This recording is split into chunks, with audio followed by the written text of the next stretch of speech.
In today's video, I will walk you through how to copy objects in AutoCAD. First, let's copy an object using 2 points. Go to the Home tab and select Copy from the Modify panel. Select the objects you want to copy, then press Enter. AutoCAD will ask you to specify a base point. Select the first point, then specify the second point where you want the copied objects to be placed. The objects will now be copied to the new location based on the distance and direction between the 2 points. Next, you can copy an object using a displacement. Select Copy from the Modify panel, then select the objects you want to copy and press Enter. Enter the displacement value using the required coordinates.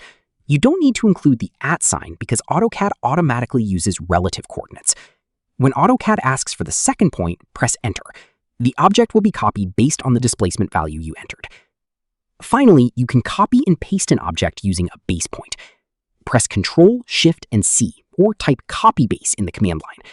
Select the base point, then select the objects you want to copy and press Enter. You can now paste the copied objects using a paste command. This can also be used to transfer objects to another drawing. And that's how to copy objects in AutoCAD. Click the link on the description below, and thank you for watching the video.